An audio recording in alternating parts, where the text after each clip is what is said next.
Hey everyone, just gonna give folks a couple more minutes to start trickling in. If you're just joining us, you can start following us on Instagram. The social media handles are listed in the slide up here, and we'll just wait a couple more minutes for more folks to join us.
All right, it's 7:05 Eastern, so I think we can get started while other folks start joining us. And I'll stop my screen share here.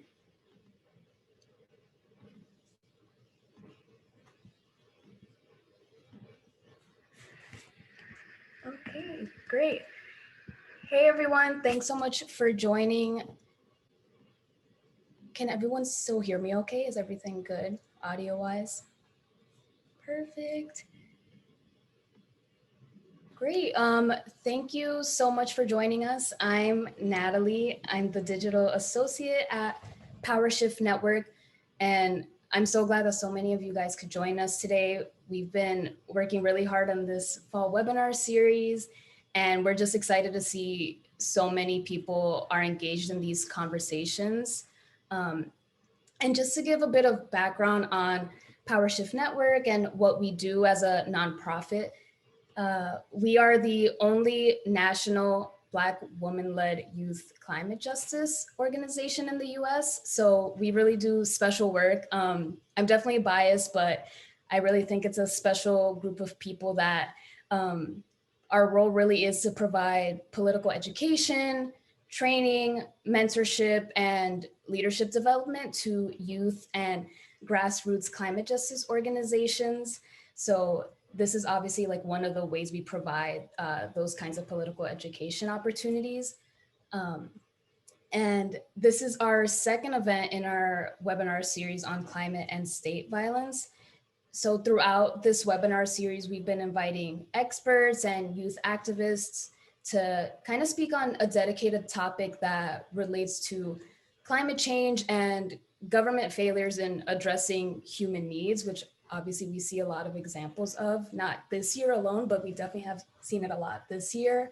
And the reason why we wanted to launch the series was so that we could have more conversations around the connections between US sanctioned state violence, such as the immigration system, which we're obviously going to be talking about today, and kind of how those systems impact our movement for climate justice. So before I start introducing the panelists, I just want to preface the differences between the types of migration in case any of those words happen to come up throughout the conversation. And I know it can get confusing for some folks. So kind of a quick teaching moment. So when talking about immigrants, an immigrant is a person who comes to a country, usually to take up permanent residence, and they cross international borders. And when talking about migrants, that's a person who moves from one place to another, especially to find work or better living conditions. So you can think of this more as temporary movement that can occur within the borders of the same country, like the US.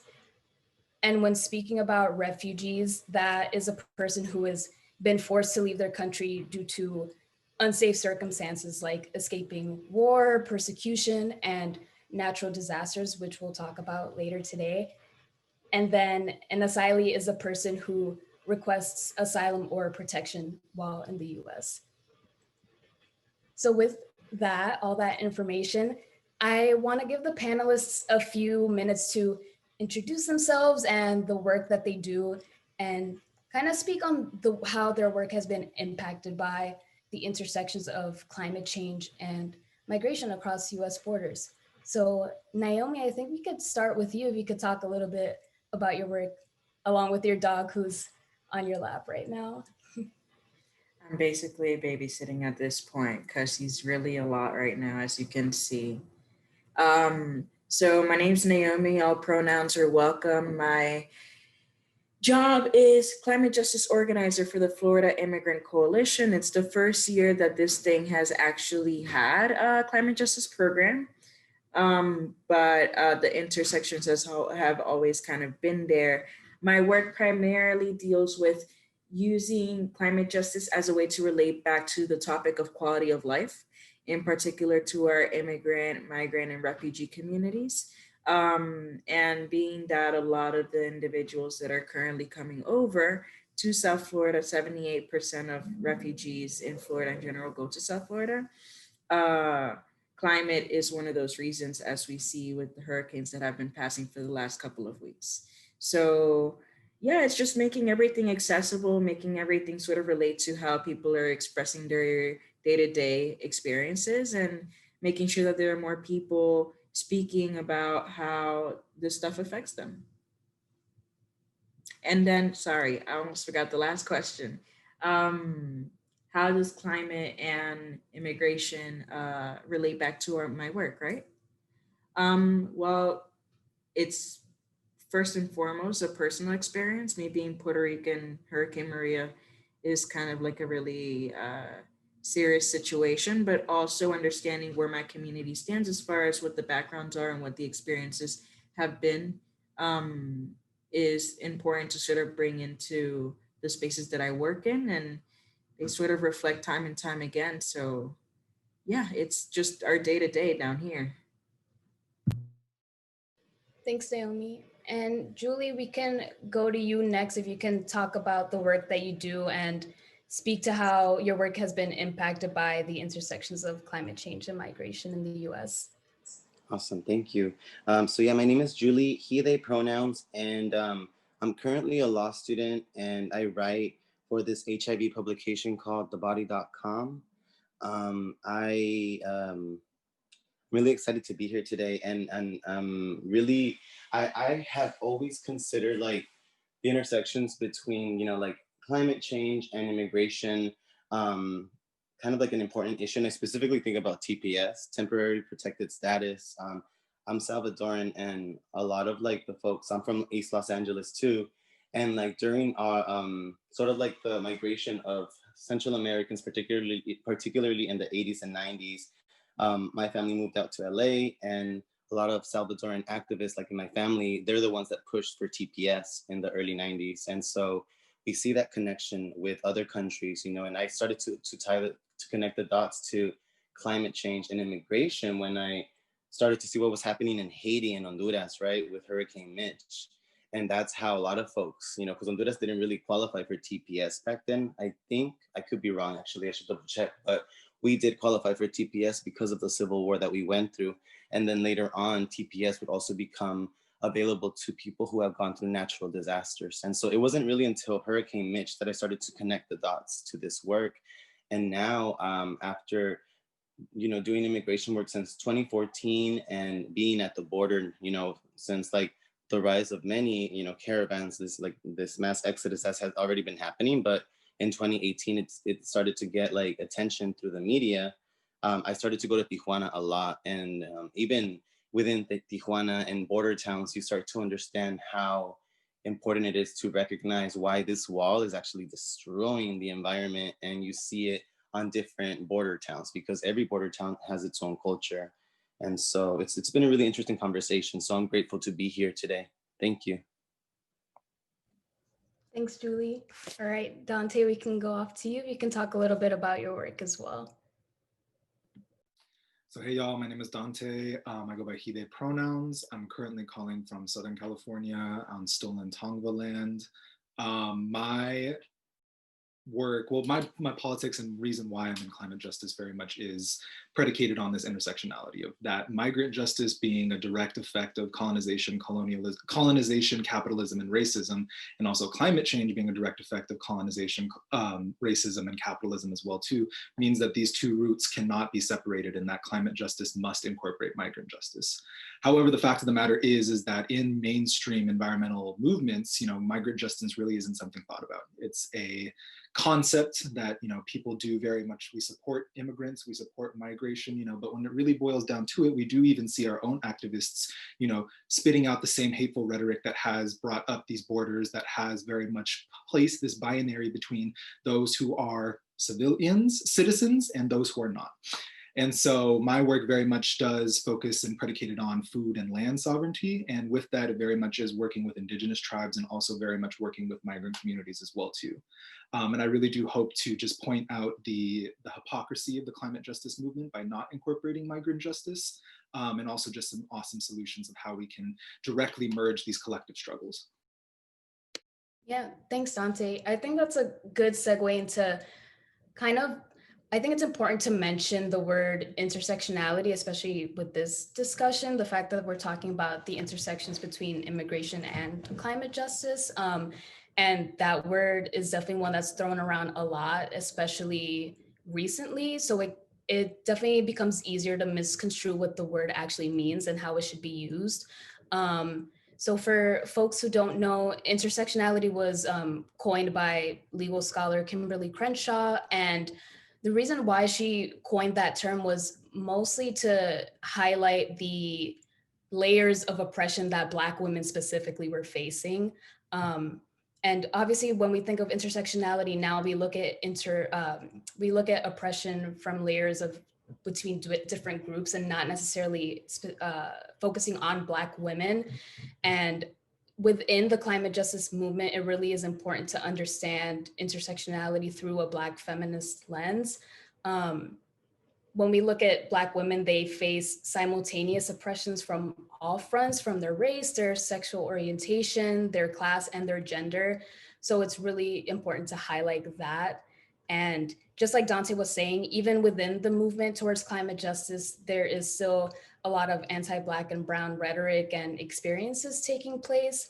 So, we see it in areas like New Orleans, where a lot of Black folks have to breathe very toxic air, and they're in places known as cancer alleys in New Orleans. Like, the air is that toxic, they call it cancer alleys. And then we see it with the most recent scandal earlier this year on immigrant women who were receiving unwanted hysterectomies at a detention facility in Georgia. And now we're seeing it with hurricanes happening in countries around Central America with hurricanes Ida and Iota. So it's important to highlight how, Black and brown communities are really hit hardest when it comes to the climate crisis. And it's also important to know that these things are happening in our own neighborhoods and closer to our homes than we think. So with that, I want to turn it over to you, Julie, to talk a bit through immigration and climate justice happening on a local level in places like New Orleans and within other states in the US. Yes, thank you. So there's a lot of great organizers out there in New Orleans that are part of the Garifuna communities in Honduras, Nicaragua, and Familias en Acción, for example, is a collective that was started by Leti, who she identifies as Garifuna, and she's from Honduras. Her husband Mario identifies as indigenous Honduran, and they recently had they moved to New Orleans to organize, and they've been doing a lot of mutual aid, especially during this pandemic. And they actually started to migrate out into New Orleans after Hurricane Mitch. And this is just kind of like one specific scenario of like organizers that I've had the honor of knowing as I just recently moved out there for school, and hearing their stories has been very, very important. And someone as a writer, for example, I try to use the body as a platform for people to share their stories, to tie it back to obviously HIV, because that's the overarching theme, but the intersections that come with health, immigration, and in this case, climate change. Because, Hurricane Mitch was such a devastating hurricane, and it really, really affected a lot of communities, in Central America. And you see how that trickles down into like another coerced migration. That's not just because it's U.S. Affiliated, but it's also part of like natural disasters that contribute to so many other nuances. And so it's really important to understand stories like that, and understand that people are migrating to other places because of this, and that people are not voiceless either, that people are actually empowering, and it's part of like another element of diaspora, for better or for worse, and as someone who identifies as Central American, and has a deep connection to their roots, but is still very much fragmented by the histories and the forced migration that we went through. It's really important to appreciate all of it. And so that specifically is what ties to my mind. I'm trying to connect it to Los Angeles, but there really isn't a lot that I can say, about our how we're dealing with climate change here in Los Angeles. And Dante's from Southern California, which I didn't know, so they definitely can say more about that. But it really just, living in New Orleans for a year has really sort of like shaped my views, and that's why I really appreciate this panel, because I feel like I'm learning from so many of the speakers here. But I hope that answers the question. Yeah, and I think that's a good segue to get info from you, Dante, on your experience being from Southern California and what you've seen firsthand and from your organizing work happening in communities in California.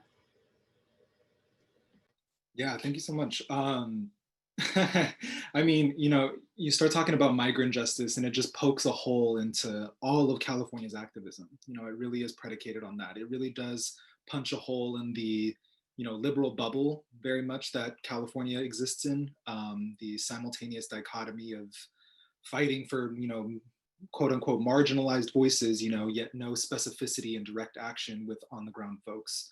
I think it very much does speak to the very nature of California. We predicate ourselves on, having this robust economy, but it very much is also predicated on this ideal immigrant stereotype as well too. And that very much does create this dichotomy for borders, and it creates and not only bolsters the very violence that is created by these borders, but it also creates police within our own neighbors by people who are being riled up by this rhetoric and policing people as if they were ICE agents. It's absolutely ridiculous. You have folks who very much are taken into their own hands to enact the very violence that has been put forward by state rhetoric, and it very much is being used as a proponent and police of this very own state. It speaks to the fact that California, prides itself on its, quote unquote immigrant community, yet we very much have the second largest adult detention facility in the country, which is the Adelanto ICE Processing Center. It holds approximately 2,000 people. And in 2018, there was a report done on this, just listing every single bad thing that we could possibly imagine. Terrible hygiene, deficient medical care, overly restrictive segregation, and also they violated ICE's rules. ICE's rules very much are already terrible, and they somehow managed to violate those rules on top of it. There was reports of folks who were dying in these detention facilities as well. It's just terrible, and we're still simultaneously shown this ideal immigrant narrative that shows that there is some upward mobility, there is this individualism. And it is really important why we bring this on the local level, because it is breaking that stigma. It is breaking the fact that there is no ideal immigrant. It is breaking the fact that an immigrant does not have to work or contribute to your economy to be valued as a human being. It is breaking a hole into climate justice in California as well too, because we can't be doing solar panels and green capitalism and all this stuff if we aren't helping the damn people who are actually in our effing state. It's ridiculous. And so I personally, on the local level, we got to start listening to the youth. We got to start listening to our brown and Black youth. We got to start listening to one of the great organizations that I've had the privilege to work with in the Bay Area is Youth versus Apocalypse. We have to start listening to the voices that are unadulterated by California's fake wokeness, really. And we have to start listening to the people who are envisioning California without borders as well. Yeah, and it speaks volumes to especially youth organizers. They're not organizing because it's something fun that they're doing as a hobby. It's out of survival. It's out of seeing their own neighbors and communities suffering and not being treated humanely. So it really speaks volumes to like what's happening in our own backyards. And I want to turn it over to Naomi to kind of talk about what we're seeing in terms of climate gentrification, and well, you can explain a little bit about what climate gentrification is and what is essentially pushing folks out of their own communities. Yeah, absolutely. So, honestly, I can kind of speak about my own personal experience because it's a blanketing sort of thing. I live in Biscayne Boulevard, and Biscayne Boulevard is sort of like that main vein into downtown Miami. Along with Biscayne Boulevard, you have Alapata, which is a predominantly Dominican neighborhood that has sort of changed throughout the times. You have Little Haiti, which, as the name says, Haitian community is sort of like the mainstay in there. Little Havana, same thing. You have the Cubans. And so, what we've basically been seeing, as well as Liberty City and Overtown, because those are the sort of historically Black neighborhoods where the Bahamians sort of came in, and it pretty much cemented the Miami identity along with a lot of the culture that is sort of profited off of. Um, these areas reside in the highest point of Miami. And we live in a tourism industry. That is basically what Miami lives, eats, breathes. Everything caters to the outer people that come in, whether it's domestically or internationally. That is what we are. And, you see South Beach getting flooded on the day to day basis. And the people that own property there are basically losing money. So they're displacing these neighborhoods that historically have been marginalized. They have been redlined. All of the funding, all of the voices have sort of been snuffed out time and time again. And now they are being moved, and you are seeing that the improvements that could have always been there are now there. Except the people that cemented the culture and the identity of these areas are now having to be moved out of those spaces. So, how that happens is that the place basically becomes unlivable. I'm in this building right now. It's a building that has been here since like the 1950s, around there. Um, in the front, you have condominiums that cost millions of dollars, literally. And here, we don't have a roof in the bathroom because the last storm that came in, uh, the roof almost caved in on us because the house basically flooded. The wall was just like spewing out water. The same thing with the sink. And when you call maintenance, they don't come. So what they do is that they sort of like continue to raise the prices on the rent. They raise the prices on the utilities, and the cost of living becomes completely isolated away from what you actually earn. And in essence, you have to figure out the next place to live. And so, because it is so hard to sort of get rent control situations and just regular securities for tenants, here in Miami, being that it really caters to developers, to the tourism, to the housing market, even though these buildings that are in the front of me are empty. That's what causes our issues. International capital comes in and they flood our market, they buy everything, and it turns into Airbnbs and little hotspots for people to just come and vacation. So the people that are consistently here, the people that maintain the city as it is, um, regardless of how much economic revenue they make, because like Dante said, that doesn't matter. People deserve a right to live. Um, they get taken out.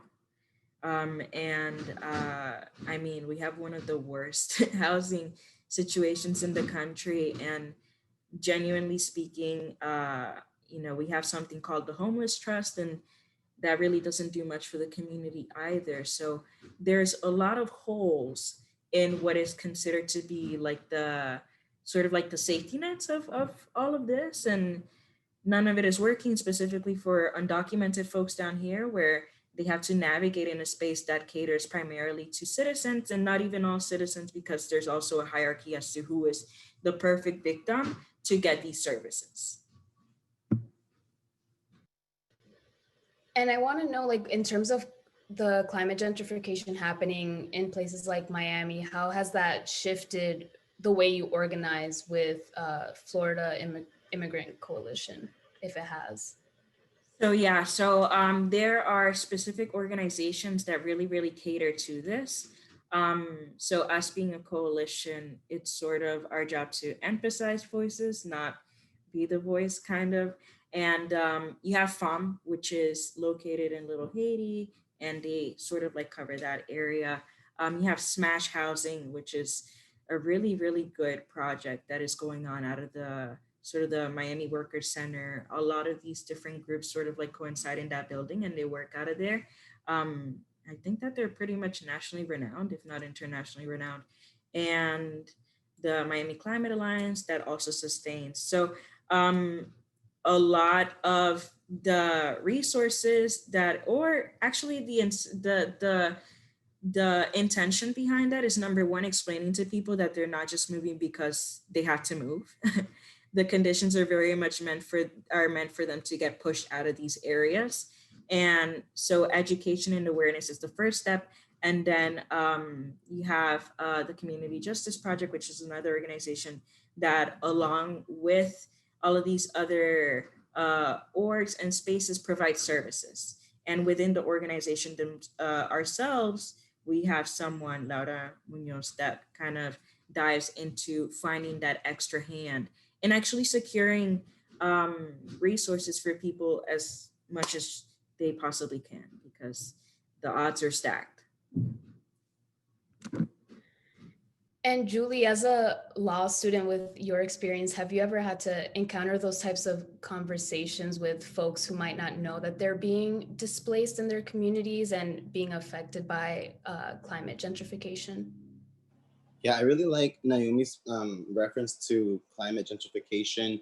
In New Orleans, I have seen that a lot, especially after Katrina, because everything was just rebuilt, you know, and you started to see all of these hipster shops that are selling you po' boys for like $18 and everything, and they don't even know the history about po' boys and how these were like organizers unionizing and stuff. And this food is very political, right? And they completely wiped it out, which is nothing new that I've seen, because I'm from Highland Park in East LA, and York Boulevard just, you know, changed overnight, you know. So that was really, it was really sad to witness that in other places, you know. And even as a student over there, I always want to be mindful of the space, because I know what it's like to lose your home, you know, and to be displaced. And so to connect it though with natural disasters, like I still am fairly new at this conversation myself. Wildfires have been an issue that we've seen here in California. And, you know, we also understand, and I only reference this because we've seen how that could be fixed, right? There were many other tribes that were working towards that, right? And then California, like 100 years ago, decided to stop these good fires, right? So, but to talk about like the nuances about that, I definitely have seen that, you know, especially as a law student, but I don't do a lot of like housing rights stuff. I do immigration work. Um, and a lot of my work right now is at the border. So I can really reference more about like, especially Trump's administration, really, he really just came for every form of immigration that he could possibly come for. Like, honestly, he took away TPS from us. He's been trying to stop DACA from happening. It's just been a lot, to be honest. And this wall that he was so, you know, adamant about building, you know, like he is violating a lot of environmental protection agencies that are trying to protect like Arizona's, you know, San Pedro River, which there are a lot of endangered species there. There are tribes that have been recognized to honor certain lands in that area, and he does not care. He's just bulldozing that wall through. It's going to be interesting to see how immigration is going to change and work in tandem with environmental issues under Biden's administration. Which honestly, I'm not. I mean, being from California, like first of all, Kamala supports ICE. She's been a huge supporter of them since she was a DA. I want to see how she works now that she's in office. I want to give her the benefit of the doubt. And Biden, oh my God, he's been in politics for forever, right? And he has supported the prison complex, and under Obama's administration, we had the most deportations. So we're gonna see how everything works. So I really am not about identity politics that's very flattened out. I really want to understand if, you know, I want to praise people for their work and for who they are, of course, but I really want to understand what they do with the power that they have. So I'm gonna check out Biden's administration and see what will happen, because so far, like, Trump definitely needs to go, and I really want to hold folks accountable, you know, and just be like, hey, this is what's happening. This is how many people we've deported. This is why people are fleeing in the first place, because of these natural disasters. Oh, and on top of that, you know, there was like a lot of U.S. intervention. You know, School of the Americas Watch is a great organization to check out, because they've been like highlight, like trying to like basically expose the work that School of the Americas has done to in Latin America, right? And we see how this military school has trained people in Central America, and these people, these police, are now using the same methods that the U.S. has taught them, which is why Berta Cáceres had died too. You know, these environmental organizers in Honduras that are now coming to the U.S. to seek asylum, because it was the U.S. in the first place that trained that country to kill the people. So it's a very sick, twisted game that we're playing with migration. And I'm literally, yes, thank you for adding the link there. They do amazing work, and shout out to my comrade Maria Luisa, who's also now based out in New Orleans. And I'm really grateful to be in that space too, to be around people that have helped me transition to New Orleans. And so yeah, definitely check out that org, and we'll see. Like I'm definitely hopeful, and right now I'm in the process of actually applying to a master's in Latin American studies.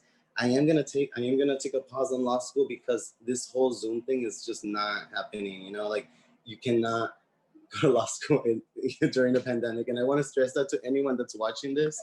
If you ever have any questions, please email me and I'd be happy to talk. But take the time to figure out what's going to work for you. And I don't want to like get off topic either, but I say this because this program that I'm doing in Latin American studies really is going to hone in on why, it's so important to understand both history, borders right now, and the histories of border towns, and how climate change is affecting that. And so also really grateful to your organization, because I'm learning a lot, and I'm really grateful for that. Thanks so much, Julie. And since you jumped a little bit into talking about past presidential administrations, I think that's a good segue to jump into kind of the immigration rhetoric and the patterns that we see on a national scale. Um, so obviously, when we see immigration on a national scale, it was a huge topic of discussion during Obama's administration and obviously Trump's administration.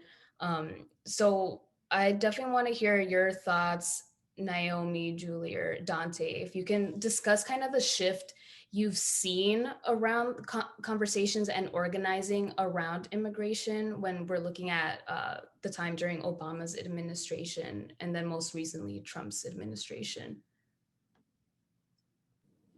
I can go first. I mean, under the Obama administration, people were equally as stressed. He was the deporter in chief. So, like, what there really wasn't, there was like a veneer, obviously, of goodness that is sort of portrayed because of all of the different like um, identities that were in the office, as well as sort of like the cool factor that everything was about, how like everything was going on. But at the end of the day, like, when you're deporting that many people, along with the drone attacks that were happening all over the world, like it was not it was tough. And then with the Trump administration, it just became more blatant. And with that came a huge push from people in the community wanting to participate. um, but with that comes the political analysis that this, because we're still in that administration until January, and who knows, foreshadowing. So with this administration it became more blatant, but Trump is just sort of like an effect of the entire system that we have. So it's sort of been effort to just do political education, because it's important for people to understand what the context is and sort of like what the history is in order to properly move forward. Because this is just one arm, and if you chop that arm off, there is no telling that another arm won't just regrow. Specifically talking about the Biden administration, if I'm not mistaken, their first position towards like the environmental sector is a fossil fuel entrepreneur. So that's the tea on that. And so I wish that I could give specific details, but I was actually in middle school and high school when the Obama administration was happening. So I don't know. But now with the Trump administration, I mean, with climate down here, it really just falls on ecofascism. When the coronavirus started, people were like, oh, the earth is cleaning itself. But then the earth was cleaning itself from a very specific group of people, which happened to be Black and Brown communities. And in particular, Black and Brown communities that were from the Caribbean, that were from continental Africa, that happened to be from Central America, South America. And, you know, we saw it with the role that sort of like the governor was playing in sort of laying down the narrative of what the coronavirus was in Florida. Because at some point they blamed it on the Brazilians that were coming over. So we had to have a talk about that. So we brought in Brazilian organizers to meet with Miami organizers and sort of like had that speech out loud so that everybody was on the same page as to what actually was happening. Because we know that that was not it. It was not particularly the Brazilian community that was giving everybody the coronavirus. It was the governor that was actively saying, we don't have a problem. The same thing happening with out in the fields in Immokalee and in South Dade, in particular Immokalee, where the CIW, the Coalition of Immokalee Workers, was actively advocating for testing sites, like not even just straight up getting test accessibility. And they waited to the last minute and did the bare minimum. And the governor was saying that the reason why the coronavirus rates were so high was because the farm workers were basically the ones that were like out doing the transmissions. So in essence, you kind of see within the community the same groups of people being attacked same time and time and time again. However, when you see like the accessibility to resources, preventative care, and the infrastructure to actually make it through this pandemic, they're not there. So they don't really make it into a secret. We know what's happening, and you kind of have to really try really hard to turn a blind eye into what the situation is. But within climate and immigration, with the Trump administration is a little bit different because number one, he struck pretty much all of Obama's protections towards the environment, which was one of like those like little trinkets that he left that was kind of like a positive. All of that is gone. On top of the fact that you see the manipulation of the mediums in which people are communicating by him saying like, oh, like I'm gonna protect the water, but it just so happened to be the water near his properties versus like the fracking and just the general climate gentrification issue that we were talking about, the salinization of the water, and just the general lack of protection towards the communities that are most impacted by climate change. So yeah, hopefully, I know that was a lot, but I hope I answered the question. No, yeah, I think it's helpful to have all that information just to realize like how much everything intersects to one another. It's really important to highlight. And Julie, I know you kind of spoke a little bit about the environmental statutes that Trump took away from the Obama administration, but if you can dive a little bit deeper into that since you work really closely to the border. Yeah, definitely. And so we you know, there's I definitely I haven't understood the statutes like specifically in detail, but it really was, you know, a lot of like what Naomi had said, that basically he was reversing a lot of like what Obama was trying to pass and what he did pass actually.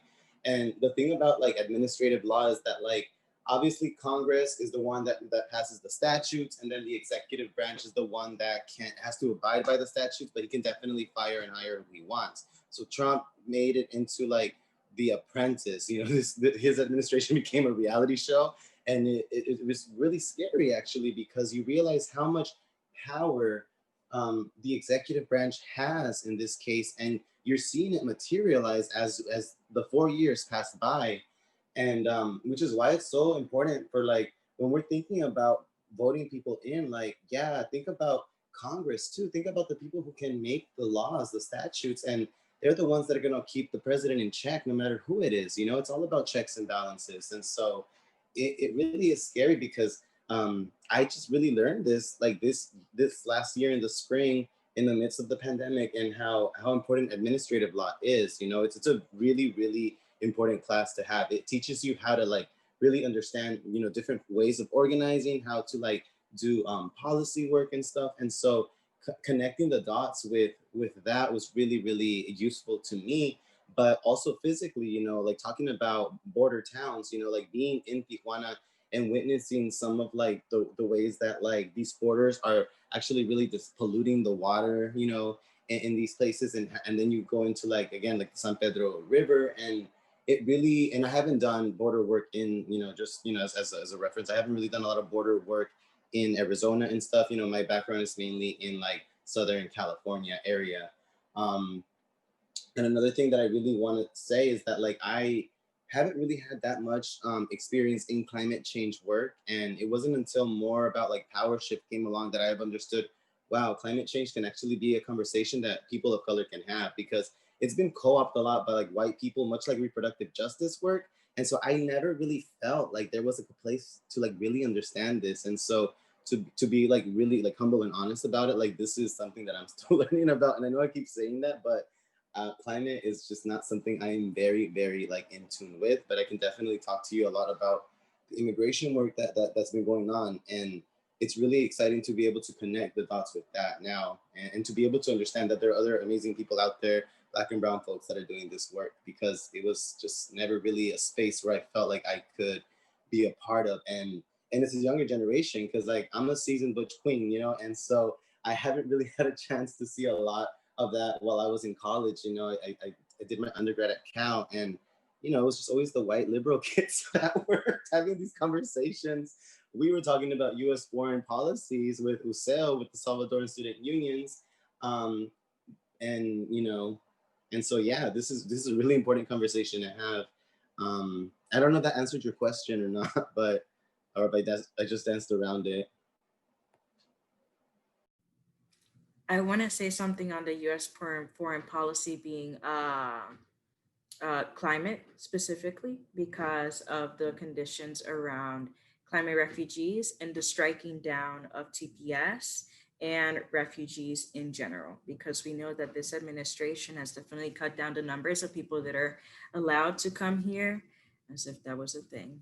And, it's really, really important to know that that is another manifestation of how people control just sort of like movement, which is the immigrant, migratory, and refugee work, but also how you basically keep people in dangerous situations. And it's another facet of how climate change is weaponized, because essentially you cannot live your life. They're taking the elements and putting them against you.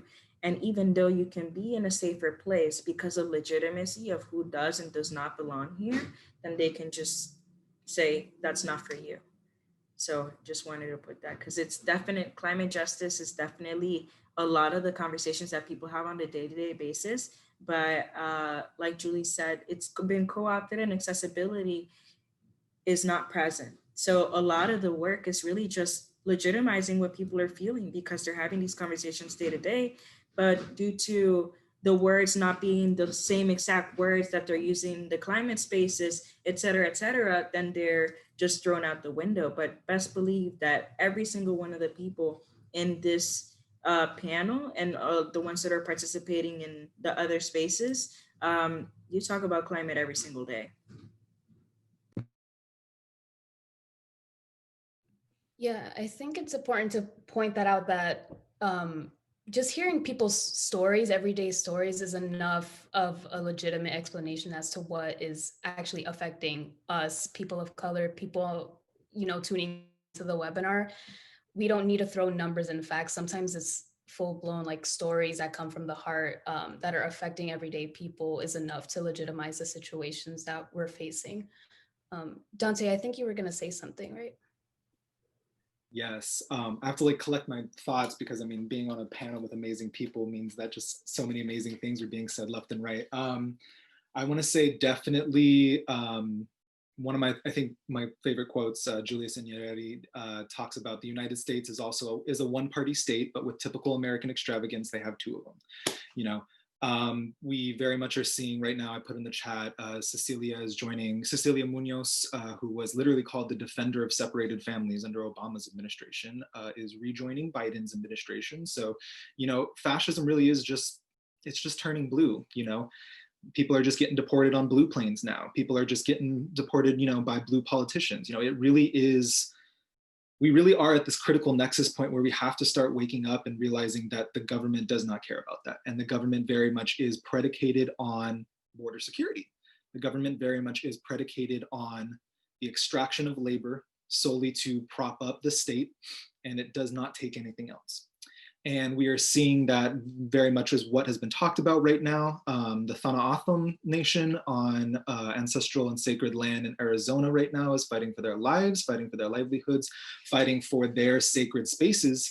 And then the other note that I was also going to bring up as well too, it really does speak to the point of lived experience being used as a adequate part towards building power, building movement, and building conversation. It very much does speak to the fact of Western science and how Western science is constructed to really construct these policies. Because I think someone, Brooke talked about in the chat, Brooke put a couple of amazing topics about the effects on the border on wilderness as well too.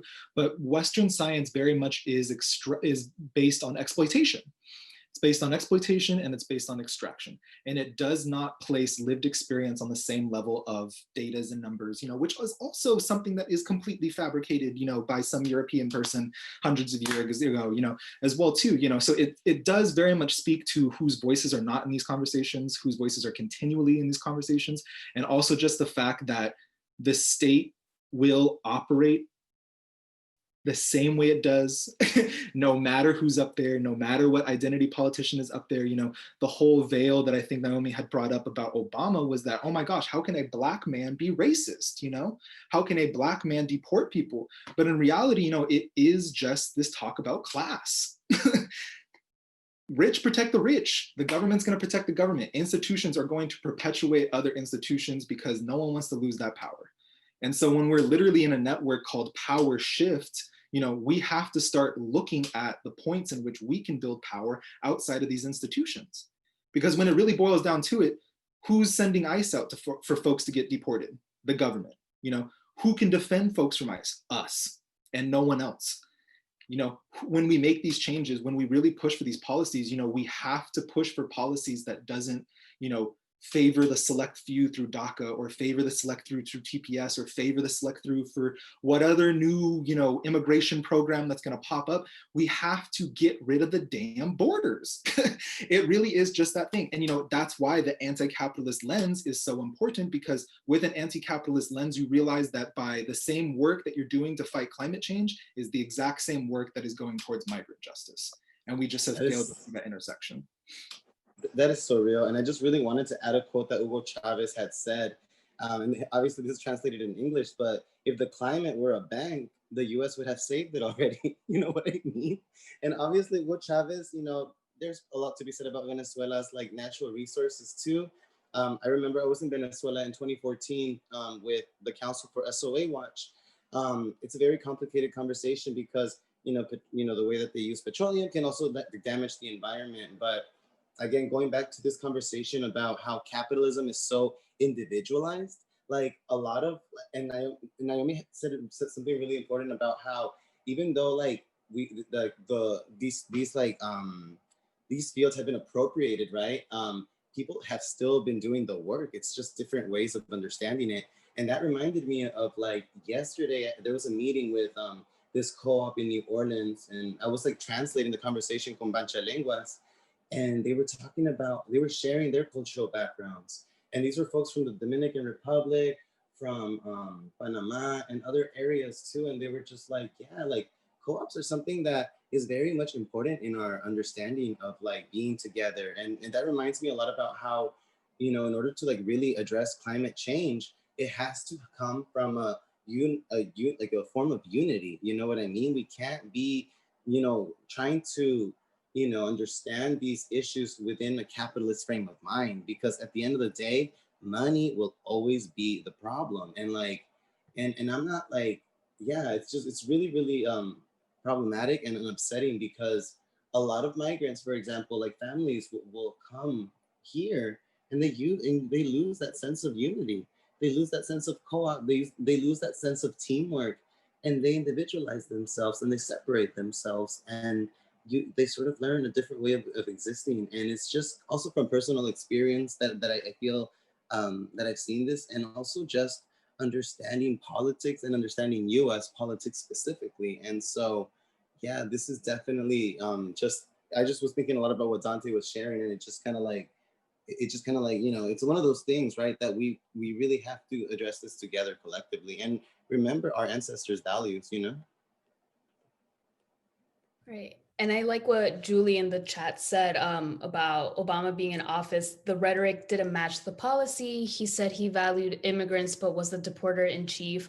The same could/will happen with Biden, which means we need to pay more attention to potential injustices.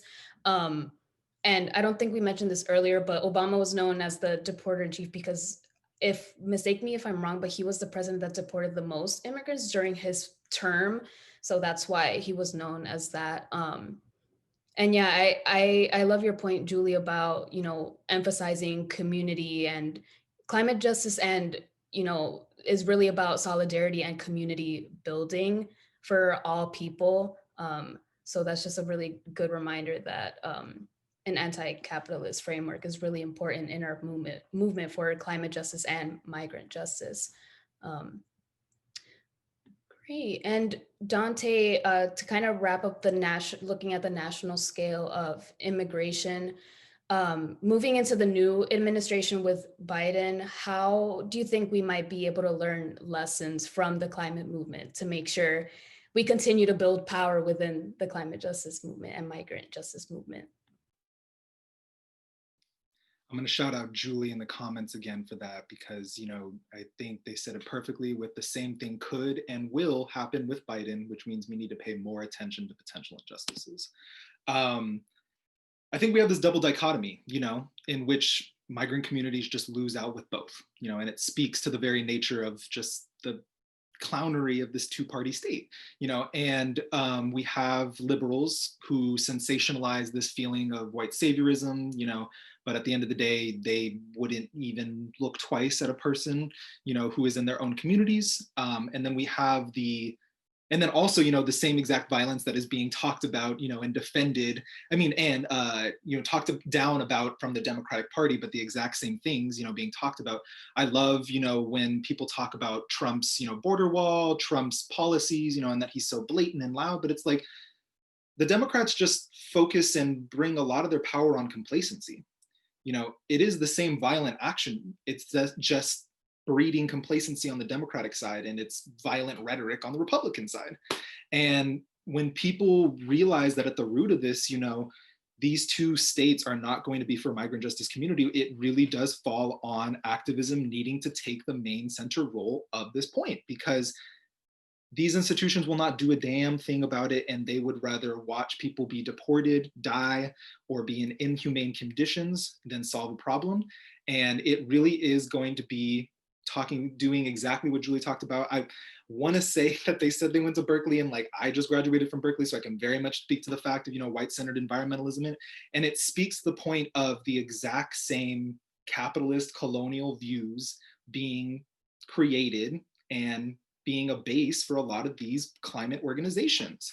You know, if you aren't having an anti-capitalist, anti-imperialist lens when forming and doing the work of your organization in the climate sector and field, you essentially are just perpetrating the exact same violence that created the climate movement, which was displacement of indigenous peoples. And so when we look at this, you know, we really do have to, I'm going to shout out power shift again, you know, where is the power now? Where does it need to be? And it needs to be in the hands of Black and Brown communities. It needs to be in the hands of migrant justice activists. And it needs to very much be just the light shifted, you know, from the same old tropes, which have not gotten us anywhere and also simultaneously done damage. That needs to change right now. And it really needs to come in these points of collectivizing struggles. It needs to be coming into those points of collectivizing struggles. Just as Julie and Naomi just said, you know, we can't look at this on the individual scale. We are seeing, you know, former immigrants who basically shit on, you know, newer immigrants because I did it the right way, you know, or I did it, you know, a certain way and blah, blah, blah, blah, blah. And that's just terrible. But in reality, you know, what does America do?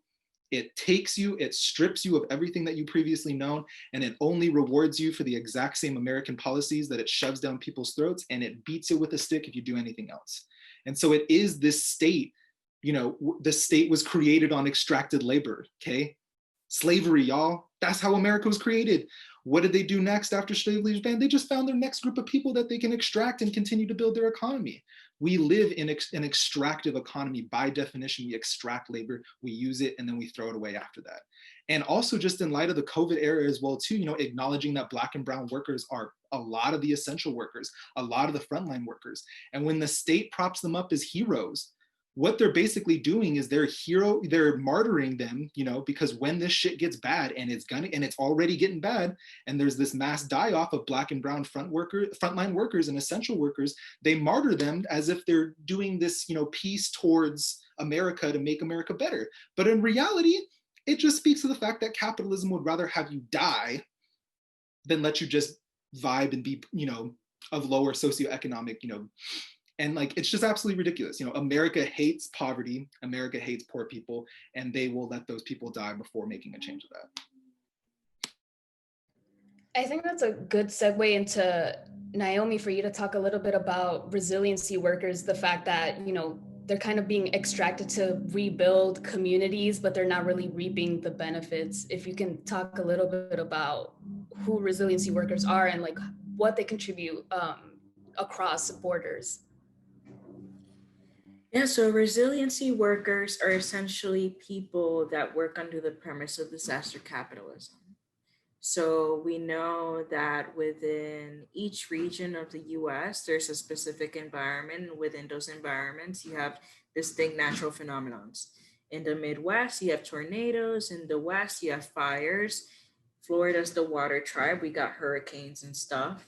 And, you know, in the North, there's wild snowstorms. So they basically just go from area to area that have just sort of been destroyed, and they put it back together.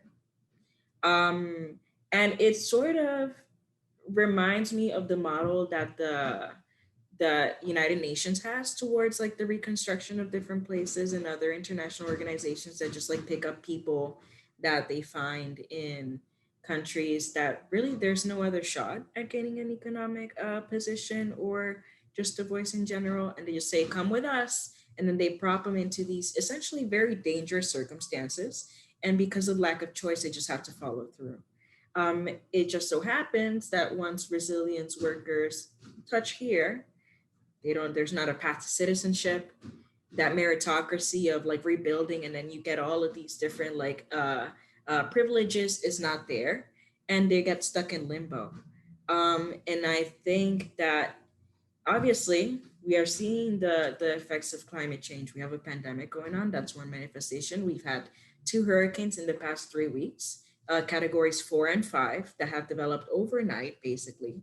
And it's sort of like a revving up of the engine of what this could potentially be. So it can be a whole way of life, a whole culture, and it most certainly will impact certain communities because, in essence, the resiliency workers are Black and Brown. So it's important to sort of like make point that they will martyr them just as they are martyring essential workers, because it's the same model.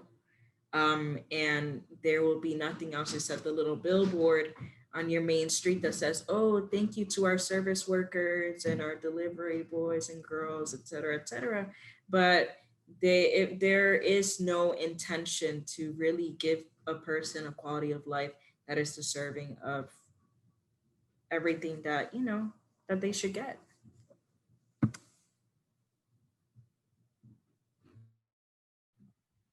Yeah, I think that's a good segue. You mentioned the UN. I think that's a good segue into looking at the international institutions that, like you said, are meant to prop countries up. And they're also meant to inform people on how to reconstruct after natural disasters. But in reality, it kind of falls, they kind of fail at doing so, at protecting people and actually protecting us from natural disasters in a lot of cases. So I want to know, like, what conversations do y'all think are not being had in terms of the connection between immigration and climate justice patterns within these international institutions? I would say that like there's a lot of there's like this historic amnesia about what went on with indigenous communities in areas, and I think that it's really important to talk about why there's been these genocides. Just as an example, in El Salvador in 1932, there was La Gran Matanza that killed so many indigenous people. Like my history is disfragmented. I don't even know the indigenous communities that my family comes from. Not to mention Salvadorans, not like there's this very anti-indigenous, anti-black history in our country. It's really just sad. Like we are such a small country and we're so tragic.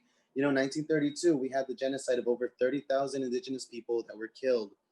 um we had the Civil War. We had we had La Maras now, 18th Street and everything. We had this president that was Maximilio Martinez, who made laws to like not allow black people to come to El Salvador. And there's this notion that because we don't have an Atlantic coast, we do not have black people, and that's completely false, and it's disrespectful to the black communities in El Salvador. So I think that like just understanding the violence in our history and the damage that we have caused to black and brown people, we need to have these conversations in order to understand the connections with that in climate change. Because I I mean obviously, like especially indigenous communities, they were very much in line with how land works. And I would be kind of silly to kind of like try and romanticize that I identify with that. I know that I have ancestors that were indigenous, but I don't know anything about that. Why? Because our culture was like destroyed, and we need to go into that and address that for sure. To really connect the dots. Because even this panel alone has just left me thinking, why have I not really been so invested in climate change? And I feel like there's this undertone layer of like colonization, notions of whiteness too. And it's just really, I don't know, it's just really, really hard. So I would at least say we need to have these conversations and just take it back, to ese pinche Columbus too, you know what I mean? Just kind of like jumping into like this whole like colonization process that started at that time.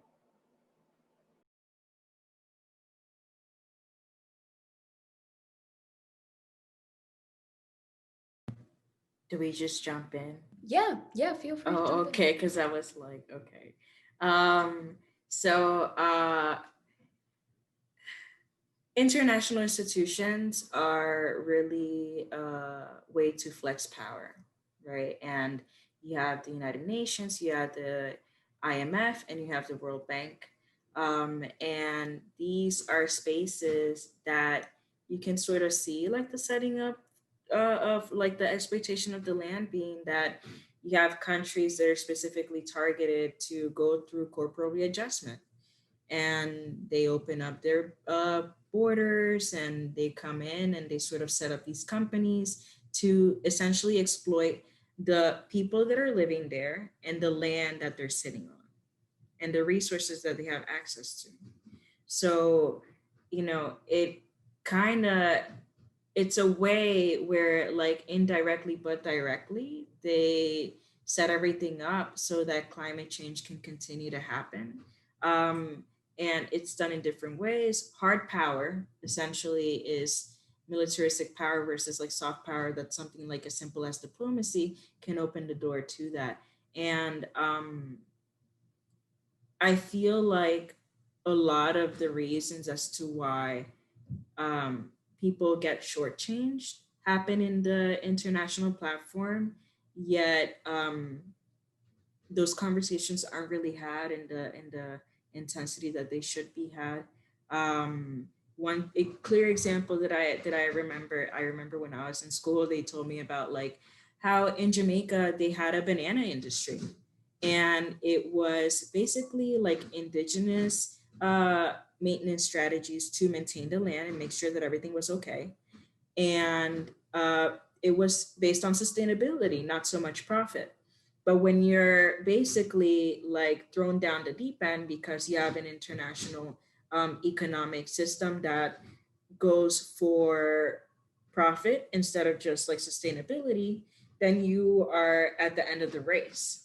So they decided to open up the thing. They said that they were in bankruptcy, and you had not only the farmers being wrecked and thrown out to the point that some were actually having like mental health issues, but also the fact that you can't really recuperate the land after you do all that stuff to it.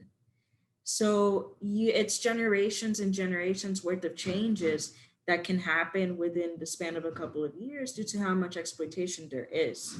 And the people and the systems that are peddling that are very much within like these sort of like glorified spaces where everybody sends like one representative, but in reality who has the power is about like 5 countries, and it's the same 5 countries that we see all the time, because the same 5 countries that are running the UN are also running the IMF and are also running the World Bank.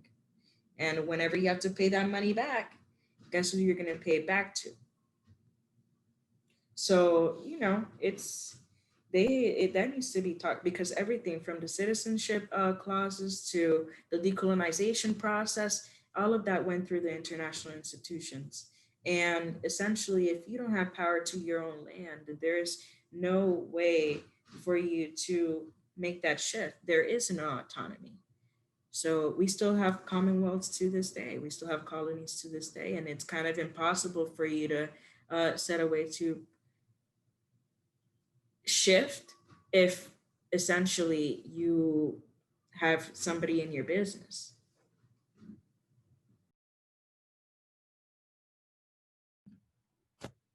And did you want to say something, Dante? You can jump in.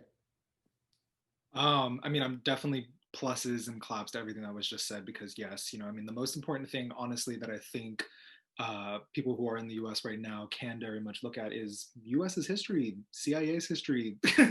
You learn a lot about how we operate in international matters by looking into CIA's history. I think very much we saw, I mean, just recently with Bolivia, the sheer pride of the sheer hubris of Elon Musk, to tweet something right after this right-wing backed coup, from the U.S. in Bolivia started to occur, to tweet that we'll coup whoever we want. It's bold. People that profit off of this stuff is bold, and it's so imbued into the very system that it perpetrates it no matter what. Shout out to Moss for reclaiming Bolivia from this right-wing coup 100% and restoring socialism. It's also just very important too to look at how global environmentalism is also looked at too, because that lithium was going to be going towards solar batteries, because why is that a bad thing? We want to have solar battery storage, right? But if we're getting it from damn cooing a Latin American country and then extracting their damn raw materials, let's just call that what it is, which is colonization. Once again, and we very much are seeing, Emmanuel Wallerstein's world systems theory in play. I think it very much speaks to the way that US and other, the G5 that was very much being talked about by Naomi right now, very much speaks to how they operate, which is your core countries, the ones who make profit basically off of everything, taking all raw materials from our periphery countries. And you also have semi-periphery countries who are not in that core, but still trying to, develop essentially. They are also, you know, in this middle stage in which they're also shitting on periphery countries as well too, and continually propping up the core countries as well. And it's once again based on this extractive global capitalism. I think Du Bois said it best, Black Reconstruction, great text if y'all want to read it, but he states in one of it, the resulting color cast, which is, this is speaking directly from America's upbringing vis-a-vis slavery, founded and retained by capitalism, was adopted, forwarded, and approved by white labor, speaking on a global scale of US and Europe, and resulted in subordination of colored labor to white profits the world over. Thus, the majority of the world's laborers, by the insistence of white labor, became the basis of a system of industry which ruined democracy and showed its perfect fruit in World War and Depression. And it really does speak to this notion that those that have the power, this is not by mistake, this is not an accident, this did not, you know, just randomly happen and all the white people got the power. This is calculated movement, calculated colonization, calculated erasure of history, and calculated propaganda, which essentially erase all of our attachments, bad attachments on the global scale. And it props us up as this white savior country that's, you know, prioritizing freedom and, you know, blah, blah, blah, blah, blah. But in reality, we're crippling national economies. We're only doing it for our profit. And then once we cripple national economies, we're then not letting people into our borders as well too. You know, it baffles me. It baffles me, really. The very notion that we are creating the violence and we're not doing a damn thing to undo that. And so it really does, someone said it earlier on, start looking into abolition theory. It really does, you know, acknowledge the fact that these systems just cannot be reformed because they mutate and they adapt to just a different color. And we're going to be seeing that in about 3 months. Thanks for that, Dante. And to the audience, we're going to start taking questions in about 5 minutes. So you can start dropping those into the Q&A box. And I know some folks already started doing that, but I'll give y'all more time to do that. And I'll end off the conversation with a quick question for all the panelists, whoever want to jump in. What do y'all think is the moral obligation of folks in the North to those most suffering from the climate crisis across the globe?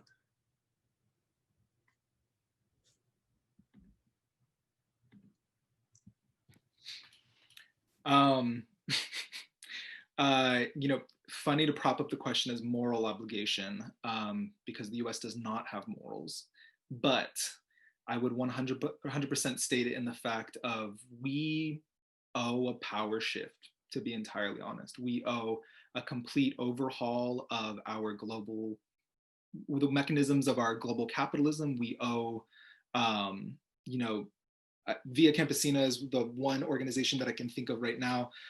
We owe this power shift for a peasant revolution, a proletarian revolution, a revolution of the masses, because to be entirely honest, the only way that we are very much going to bring about this change is by shifting power to the folks who have been directly affected by these policies to change and reshape, you know, the world as we know it. I think very much in the North, the bare damn minimum, we're talking about immigration, you know, we need to start not talking about, like I said, a different program for immigrants to be coming through. We need to start talking about and envisioning what it looks like to be a borderless nation. We have to start interrogating the very fact of, you know, borders were created by the notion of private property. They were created by individualism. They were created by capitalism. They were created by this zero-sum way of thinking that was fostered in us, that if more people come, you know, it's less for us. And that's that artificial scarcity that is being brought about by capitalism, that individualized struggle, as Julie was saying, and not a collectivized struggle that we very much should be looking into. And so moral obligations, holy shit, we got a lot of moral obligations, but it very much needs to come, you know, I think there's a lot of things that we can do, and it very much does need to come by bringing this dialogue into any activist space that we are a part of right now, especially in the climate justice community. As a climate activist, holy crap, that we got a long way to go. And that really is just gonna have to come from the fact of those whose privileges allow them to take higher forms of power and speak more and take more space. Time to just take a step back. It's time to let other folks come in and claim the power that they can through these activist orgs and reshape history.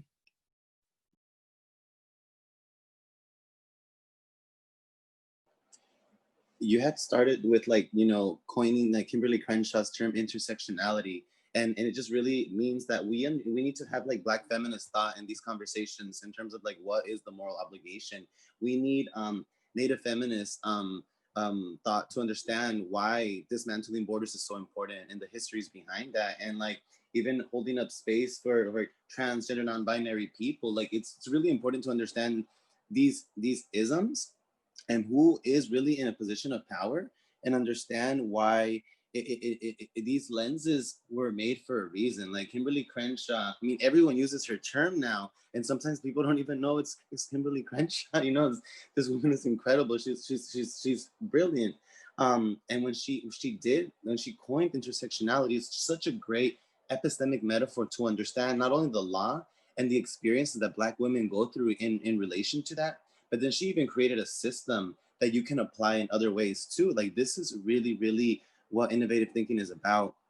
And and then I think about a lot of the people that have been marginalized in the past. You know what I mean? I think about the other Kimberly Crenshaws, the other amazing people that could have contributed to society had there not been other, you know, these other hurdles in the way. And it really, really baffles me how our humanity is so I don't know, ridiculous, I guess. But it really, I don't know, it's just an open-ended question, but I really do feel that in order to even begin these conversations, we need these thoughts to process what's going on right now.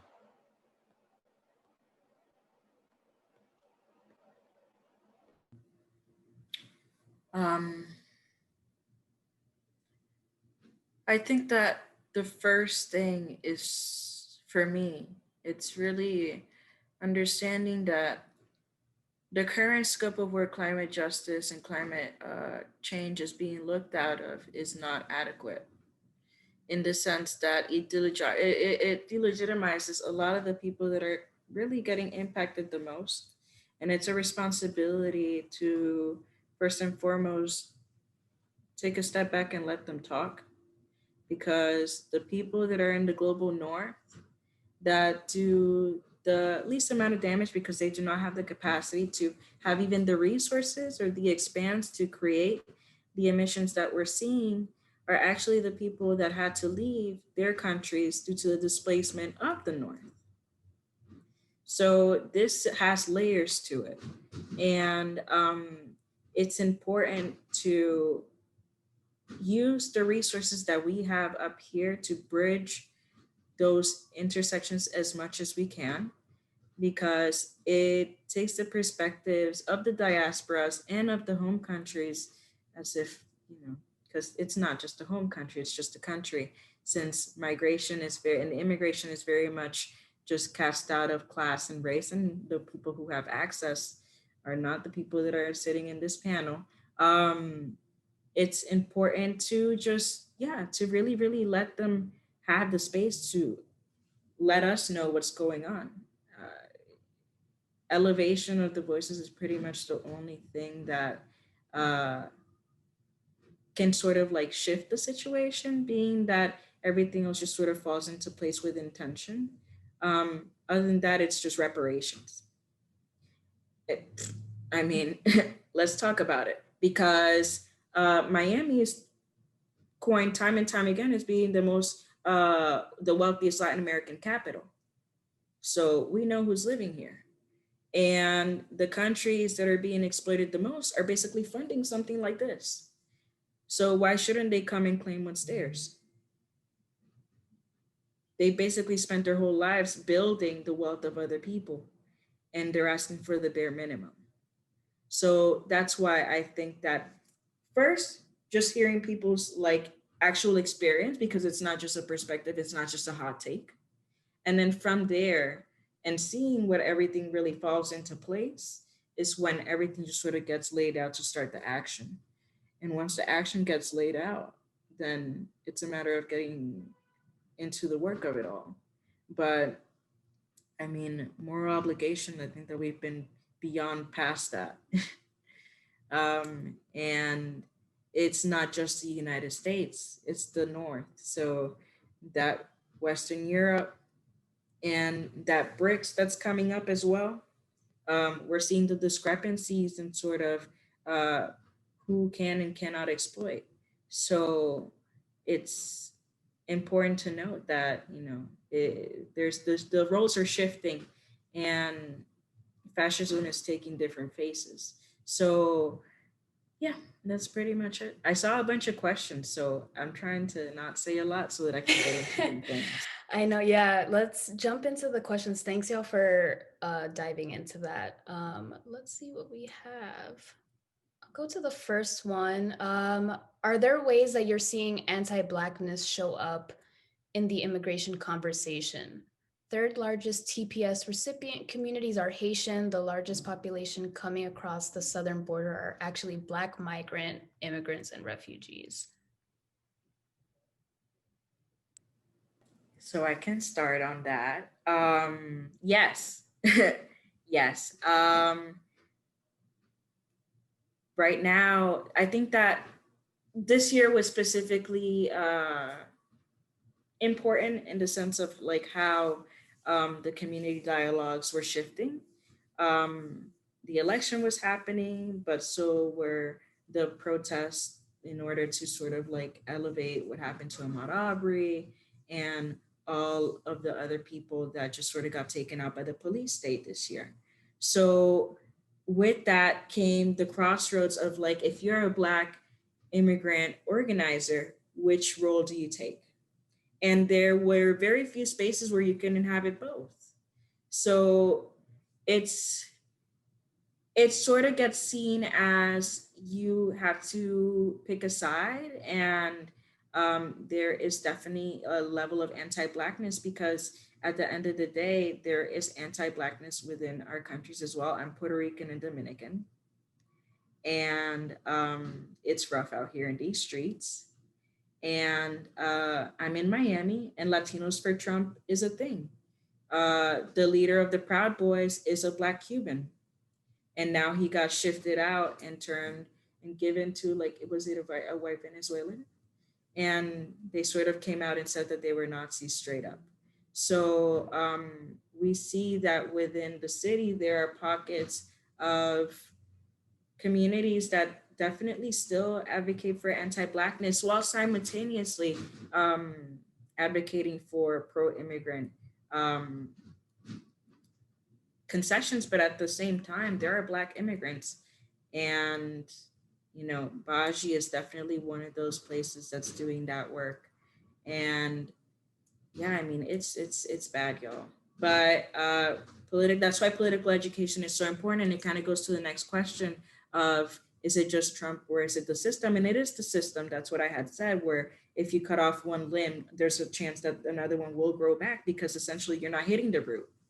And that's what the problem is, that people came in and they just sort of said, well, it's this one thing. Well, no, it's not this one thing. You kind of have to look at your entire life and how you kind of carry yourself and the toll and the effect that you have in your entire context. And then it's kind of hard for you to go in for that one thing. And then you kind of have to look at yourself in the mirror in the process. And then it's a matter of choice whether or not people want to make it. And sadly, there's not that much of the group that wants to take that. So that's why we see a continuation of this anti-Blackness until we actually have all of these conversations with the same like honesty and transparency that we need to have it with. We're going to continue to have the problems, but that is a work in progress.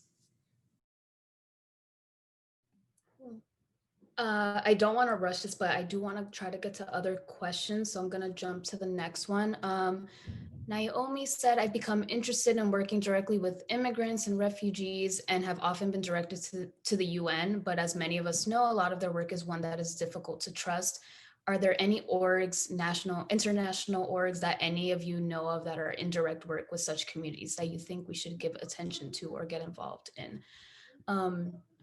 If y'all don't have immediate answers now, this is definitely a resource I can email to all of the attendees afterwards. So Naomi, I can send over those resources via email.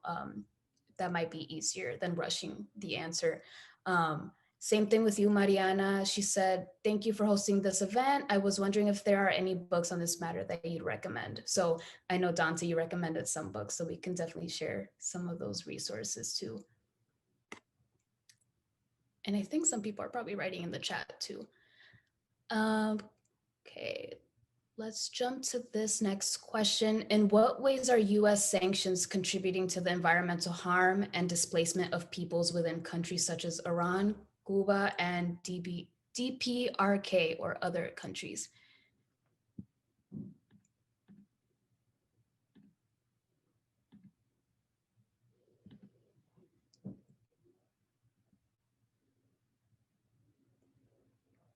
And this may be something the panelists don't work too closely with, but y'all can try to answer what you can. I mean, I think just right off the bat, acknowledging US economic sanctions as violence, doesn't matter the agenda, doesn't matter what's going on, it's violence. You know, the whole crippling effect of economic sanctions essentially causes, you know, internal national unrest. And it does cause environmental harm innately because, you know, it completely reworks and causes great economic harm towards a country, causing, you know, I mean, if it's going to be trickling down towards the average, you know, person in these countries as well too, it's going to be causing public health issues. It's going to be causing environmental degradation issues based on new international environmental policies as well that are being placed on it. I know in Iran as well, especially, our economic sanctions also prevented them from getting COVID-19 help as well too. You know, that is a form of environmental degradation, and also just environmental racism very much needs to talk about who is getting access to a lot of these things. And then make no mistake about America's history and their specific economic sanctions on Cuba and DPRK as well too. In our, you know, I mean, this is Red Scare rhetoric. This is still very much, you know, the what is it, Truman Doctrine, you know, the effects of this Truman Doctrine, the effects of this anti-communist, you know, agenda, and just economic sanctions being used to stifle a lot of these countries as well too, because we can't have, you know, countries that we have gone to war with in the past, you know, or oppressed brutally on the global scale. We can't have those countries succeed, you know, but the fact of the matter is that China, Vietnam, DPRK, a lot of these countries who very much did internalize a lot of these rhetorics that go against the very fabric of America, we're seeing them handle these COVID-19 pandemic like it was nothing. You know, some of the lowest death rates because these people are taking care of their nations in a way that America is not. And that very much is because of capitalism. And so it very much looking at these economic sanctions, looking at through the context of what Naomi had talked about as well too, with the IMF and the World Bank, how we use power to liberalize and democratize to free these countries, when in reality, you know, we cripple their economic systems, we force them to only export, and we ruin them nationally and environmentally. Great.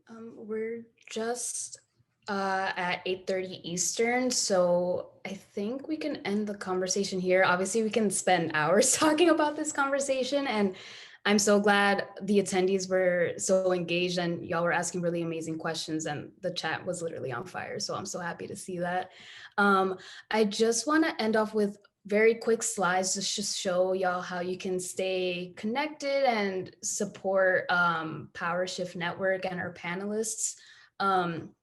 So Power Shift, we have a convergence coming up in April of 2021, which Dante is actually helping us out with as a regional recruiting coordinator. So essentially, our convergences is really a weekend-long event where thousands of youth activists come together for community building and to get opportunities for training and listen to great keynote speakers to help build power within the climate justice movement. So it really is a beautiful experience from what I've heard. A lot of people have built organizations from attending convergences in the past. So it's a really cool opportunity. So you can volunteer and help us out with that convergence, or even register to attend yourself. And we would really appreciate any donations to help support our work and the youth activists that we get to work with every day. And I've also listed some other donation sites to support our panelists here. So I'll also be sending out this information in an email next week. So don't feel like you have to rush writing this down, but this is how you can get in contact with our panelists and the work that they're doing. And final thing, we have one more panel coming up in our webinar series on white nationalism. So that's going to be another super, super interesting and important conversation for us to have within the climate justice movement. So that is happening on December 10th. It's also free. So feel free to register and join us for that conversation. And yeah, feel free to reach out to us via email to share any other ideas of future conversations you want us to have around state violence and climate for 2021. We would really appreciate like that dialogue to continue. And yeah, I think that's it. Thank you everyone for joining. And yeah, and thank you so much to our panelists for sharing your wisdom and your passion and just all the amazing on the ground work that you're doing every single day. It's so inspiring, and I'm so glad I got to get to know you on this conversation and facilitate. Yeah, thank you everyone so much for joining. Have a good night. Thank you.